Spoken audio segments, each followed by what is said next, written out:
Hello everybody, my name is Ian Kirkpatrick. I'm an author and robot, and today I'm doing a review or walkthrough of the book Killer Fiction by G.J. Schaefer. Now, in case you didn't know, G.J.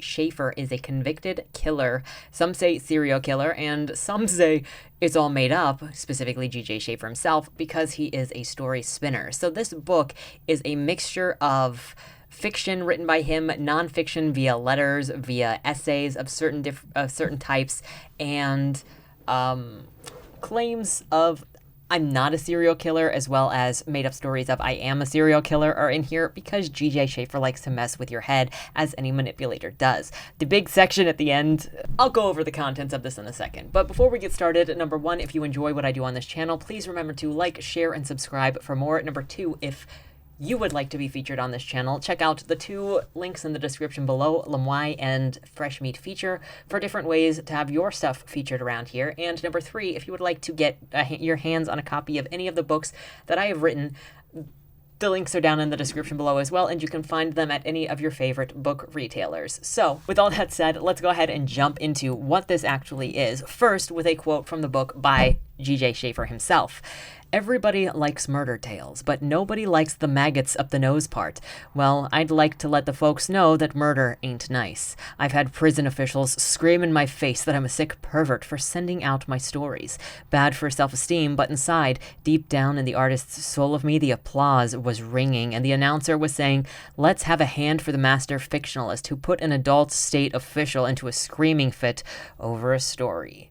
So G.J. Schaefer spends plenty of time in this book explaining what it is that he's doing or why he writes the stuff that he writes. So you get a lot of that manifesto sort of in here, his reason of being, his reason for pursuing writing and for writing the things that he does. And then it's also up to you to determine whether or not his stories are fiction, what parts are fiction, what are not fiction, and how much of this actually corresponds to real-life experiences, because he does say that some of this is real-life experience, but he also says these are from my experiences as a cop, but he also says I killed people, but he also says I didn't kill people, I'm making it all up. So good luck with that. Now, G.J. Schaefer, in case you didn't know, was a Florida ex-cop turned killer, convicted killer. So I say that specifically because it all depends on whether or not you believe him. And so he wrote this book by corresponding with his high school girlfriend, Sandra London.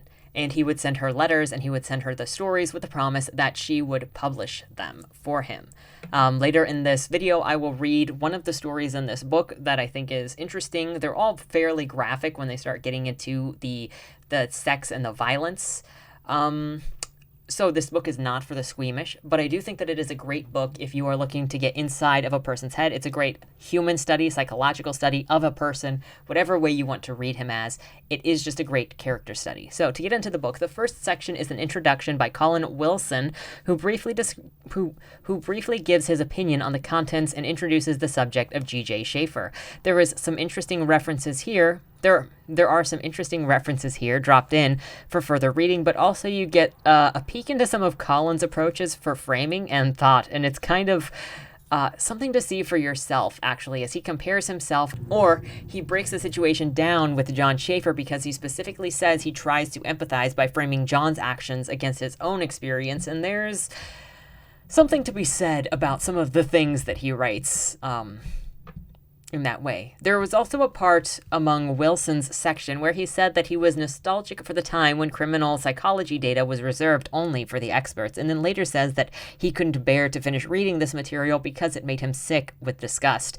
Number one, what kind of expert are you if you can't read the material you're introducing? You're making the argument that other people shouldn't be able to read something that you're not even able to read. Number two, we've seen what elitists keeping information from the layman does. The misuse and misleading of information and diagnostics. Bad comes from everyone thinking that they're an expert in something that they're not, but bad also comes from some people saying that they're better than others, and so they should get information that you're not privy to. The next section is made up of shorts, opinions, and recollections by Sandra London, a woman who dated G.J. Schaefer for about a year, I think in high school, theoretically before he went on to being criminal. But that all depends on when his life went publicly downhill versus secretly downhill. Sandra shares some of her philosophies and some of her working correspondences with Schaefer while he was in prison It seems like he was trying to get her goat a lot, which you might imagine from a manipulator. The one thing that kind of bothered me, that usually bothers me with this sort of recollection of something that happened with what is later known as a bad person, is like painting mundane stuff sinister when it's not necessarily true that those actions were actually sinister. I've seen this in other books, and it's using information that we have now to reinterpret what we knew then, but it's not necessarily appropriate because there's a trigger event that changes the way somebody's mind works. So even if somebody became a monster, it doesn't mean that every one of their actions previously was coded with the same level of malice. So I get why she does it, I just don't think that it's totally ethical. In the way that this is presented, the breaking point for John Schaefer had to do with his divorce. That's more than enough of a trauma trigger to mess with someone mentally. Well, I don't doubt that John had a darker psychology before that, or before whatever his true trauma trigger was, if that was not it.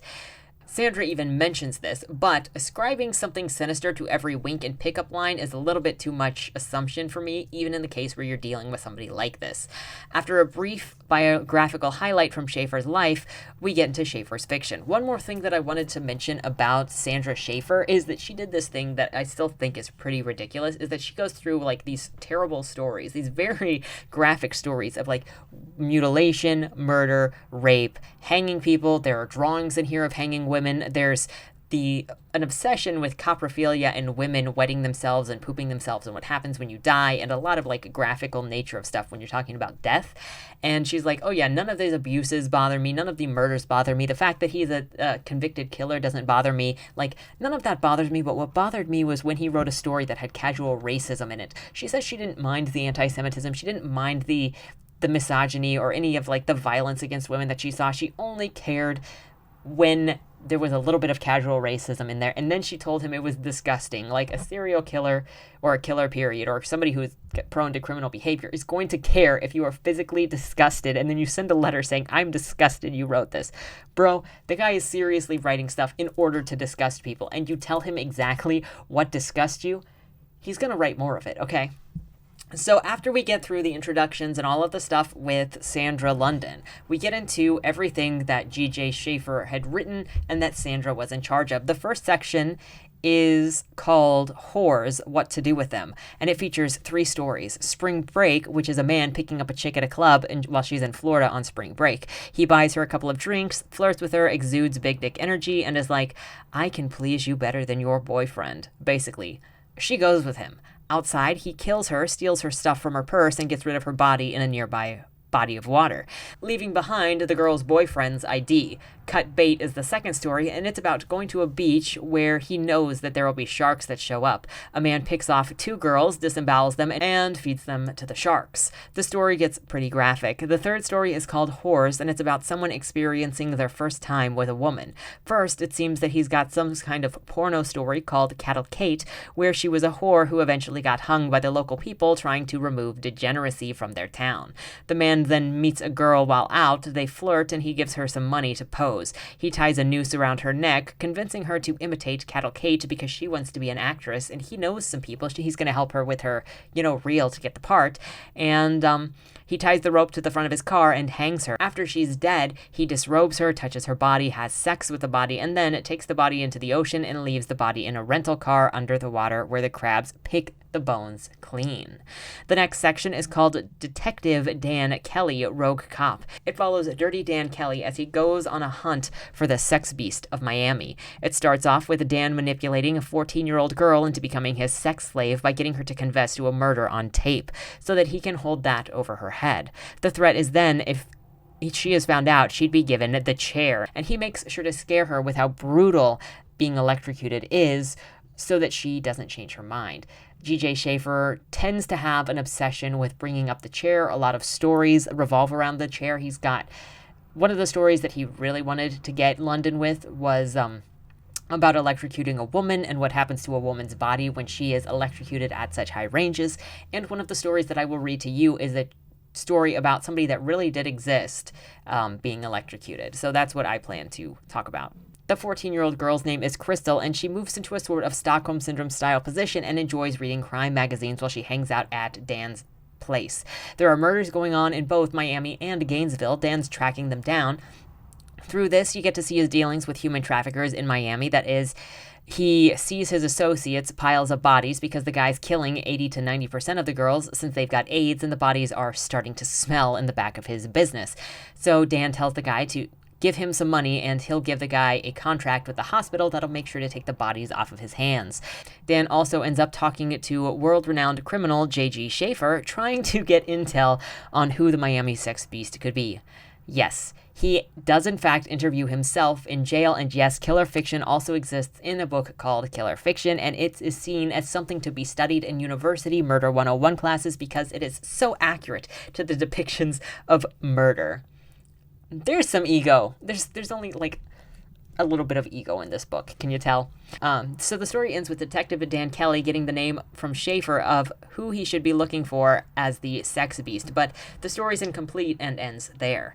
The next section is called Stark Stories, and it starts with something called My Ticket to the Society of Fiends, where the narrator / Schaefer talks about how he met Ted Bundy in prison and how Ted admires the masterfulness that was Schaefer's killing career, and how he even tried to emulate him with his own kills. There is so much ego stroking going on in this story. It's kind of hilarious, and also later on when he's doing like the essays, you'll see more. He talks a lot about Ted Bundy. Okay, he apparently spent a lot of time with Ted Bundy in jail, according to this, so he writes about him a lot. Death House Screams is actually an interesting story about when the Florida death penalty was brought back, and the first person they executed, which was John Spenkelink. And this is actually the story that I'm going to read to you, so I'm not going to tell you the details of it. Early release is about a guy named Jerry being released, and he meets this not gay guy named Danny while on the bus out of prison. Danny's reading a porno on the bus, and he admits to never having been with a woman, but he's interested. The being with men was only something that he did in prison in order to get by. So Jerry takes Danny to Tampa and gets them a couple of prostitutes. During this time with the hookers, one of them bites the narrator's dick, so the narrator actually kills her. The sissy guy Danny is freaking out, going, Jerry, Jerry, Jerry. Then he gets stabbed, and the other hooker is killed. Jerry takes the money from the guy and the hookers and finishes on a note from the former state attorney, Robert Stone, who said G.J. Schaefer should never be released from prison as he is a danger to society. Should also be noted that G.J. Schaefer takes every opportunity he can to refer to himself as the greatest killer of women in this century. So the last story I can't actually tell you the name of because it has a swear word in it that will get you internationally canceled, and by internationally canceled I mean all over, specifically America. But and this is a story about a man telling a younger inmate of his involvement in the execution of a female inmate named Rhonda Bell. He was asked to be a watcher of some kind and to help handle the corpse after the execution. The story goes into immense detail of the bodily reactions, process, and appearance of getting ready for an execution, bodily reactions during the execution, and then the little details afterwards, because the after is just the narrator and his co-executioner with Jack cleaning up the corpse with water so that he can have sex with the corpse. After this whole process has gone on in great detail, if I need to remind you that the young narrator, the young man the narrator is talking to, says he's going to go and ask about a job working the electric chair because he's got an interest on a female prisoner and wouldn't mind having his chance with her. The narrator is like, well, I'll tell you how that female prisoner feels because I've already got that job, and I get to take care of that body. Based on what Sandra said at the top of this book, I could 100% see this story being written in order to get a rise out of Sandra, and it actually working. The next section of the book is called Actual Fantasies, and these were used to convict G.J. Schaefer because, yes, some of his fiction that he wrote was used in his trial to prove, criminal intent. These really do just read like confessions as he talks about picking women up and killing them in the specific way that he did, about getting erections by thinking about women dying, and especially the erotic image of a woman hanging, choking to death, and he talks about how he doesn't know how to make this stuff stop or why he thinks this way. It's all just how it is. He's afraid of confinement, but also the thought of suicide, so he's never done it. There's also a brief portion about autoerotic asphyxiation and how men being hung in the medieval times would get erections. There is also a brief informational on medieval hangings, especially the hangings of women, with sketches included. Then there's this story called Expecting a Dinner, which is a very detailed account of the abduction, murder, rape of a corpse, and eventual disposal. When I say very detailed, I mean like super graphic. This book is all about the graphic, but this is if you want all of the gory details of banging a corpse, decomposition, and references to rigor mortis while he's banging the corpse. The next section is called Beyond Killer Fiction, which is a couple of personal essays by Schaefer. One of them is defining what a ghoul is legally, and him complaining about being called one despite there being no evidence that he fits the legal definition of a ghoul. The next is a story of his assisting another prisoner post-arrest because Schaefer was a law clerk in jail. Also, more about the electric chair while he seeks information to help save someone from it. There are many stories in this section that I'm not sure which are fictional and which are autobiographical, but that's just one of the things with Schaefer, is he mixes in fiction and nonfiction, and you have to figure out what is what and where the line is. The final section in the book is called Killer Facts, and it's an assembly of letters and essays penned by G.J. Schaefer.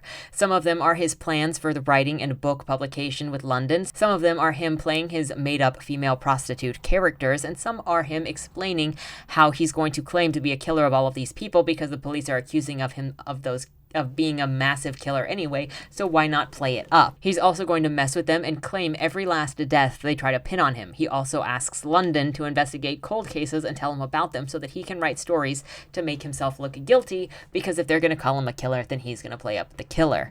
This section is also filled with probably the most narcissistic, self-fellation content while he lists the accusations against him, the factual things that happened against him, all of his titles, and his own level of ego petting. It's kind of funny. He even finishes one of the sections in here with, okay, it's all hype, but it's all based on accusations I've endured for the last 18 years, so why not work it into my personal mystique? Also contained within this section of letters by G.J. Schaefer are some of his correspondences with Sandra London, and it's not only shows their relationship and increasing hostility between them due to the publication of the work and whatever Sandra was saying about John at the time, but also his business plans leading up to that. He also does a great job showing his manipulation tactics, which are showcased throughout his work, because not only do you have the threats and attempts at persuasion, you also have him saying things contrary to himself at points that you don't even know what's true and what's not true.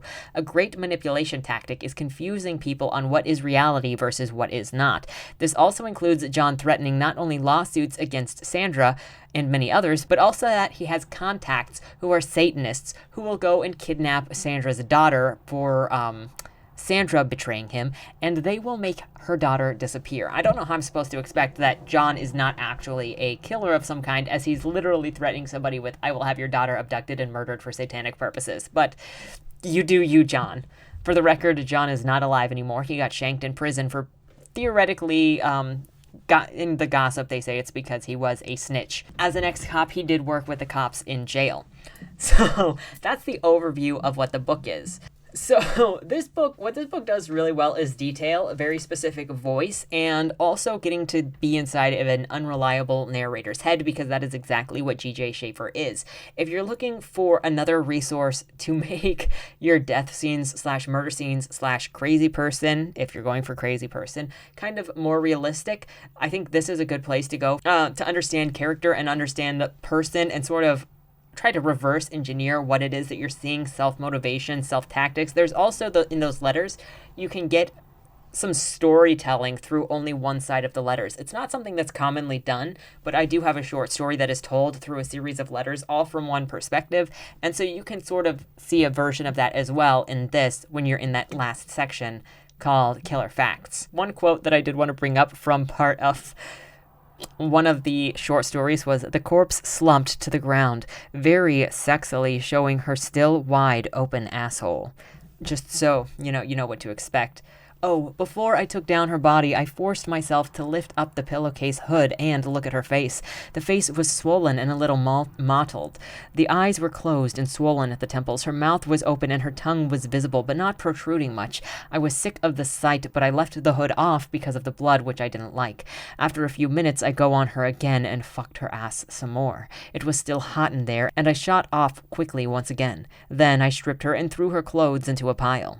There's lots of great graphic sensory details if that's what you're looking for to study murder and murder scenes, whether this is real or not. This is still something that you can add to your fiction.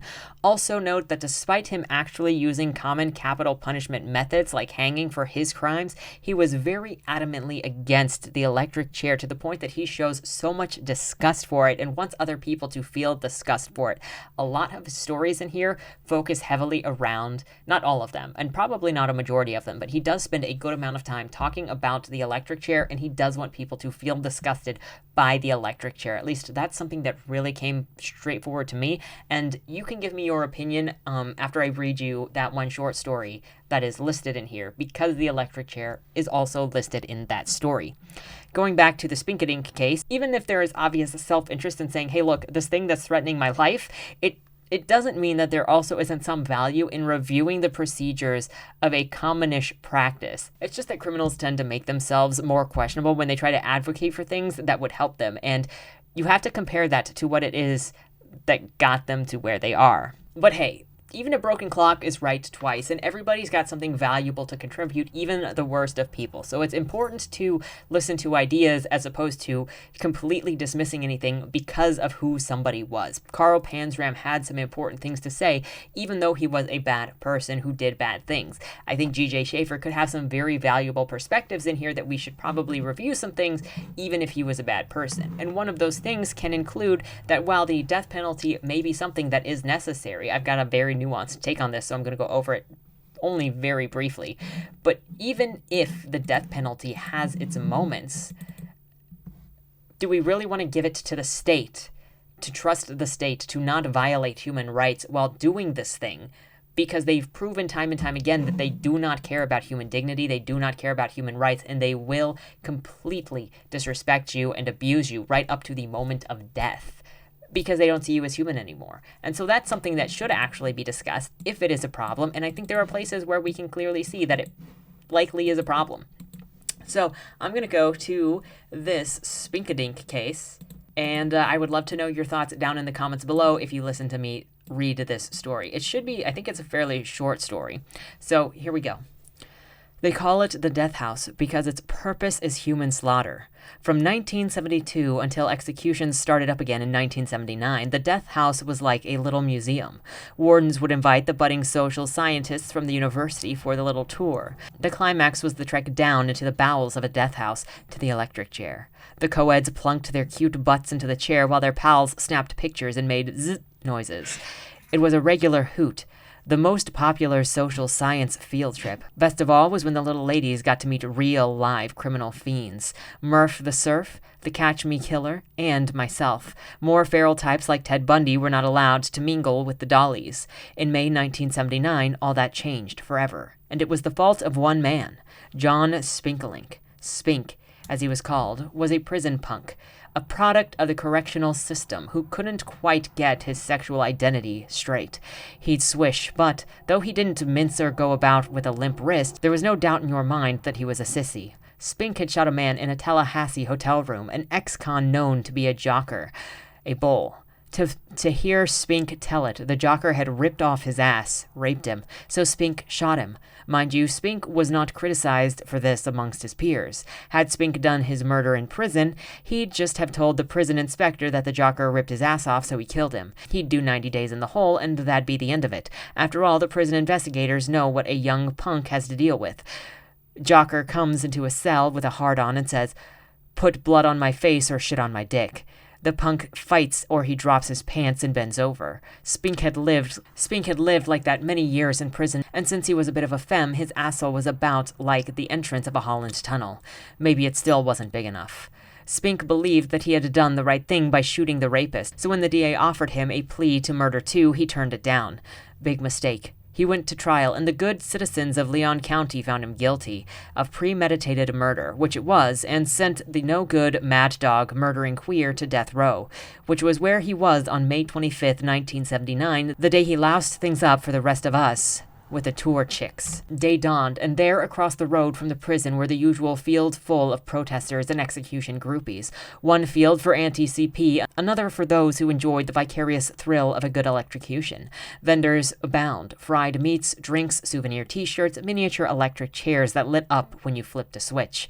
We were looking out the windows at the show across the street. Signs on sticks, posters going up and down, everybody chanting and howling. Big parties rolling along. That's when we heard the scream.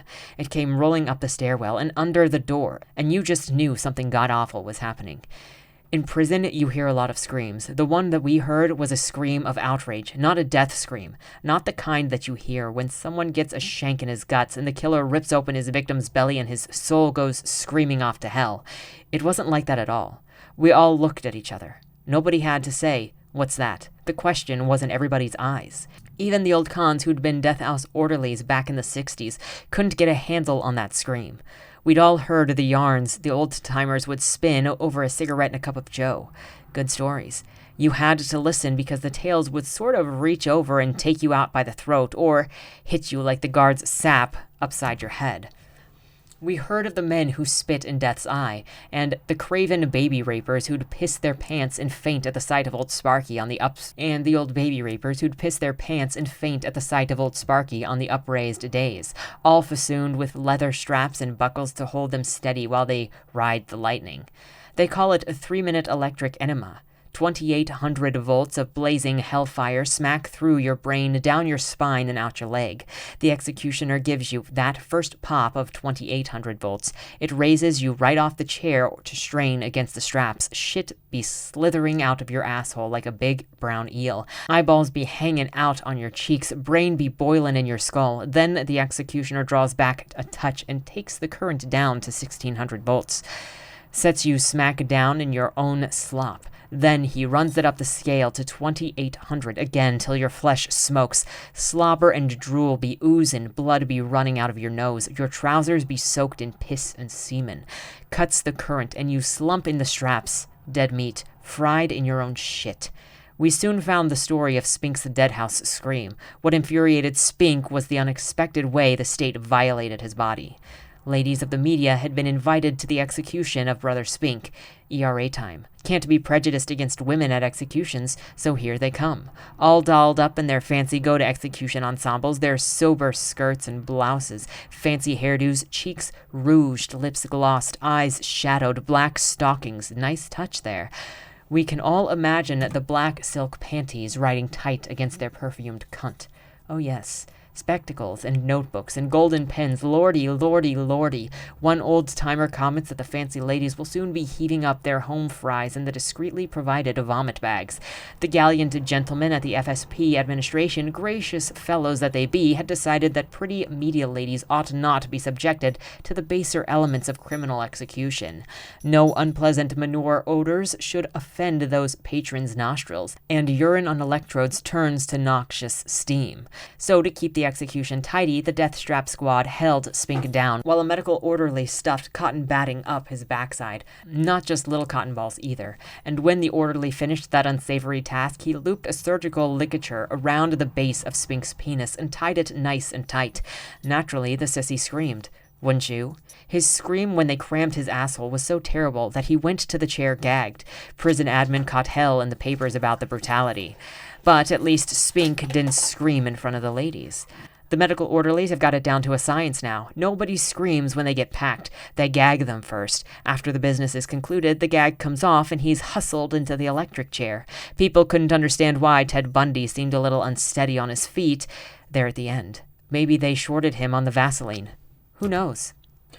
From midnight until they pulled the switch on Ted, the prison grapevine was buzzing with his every word, his every movement and attitude all considered.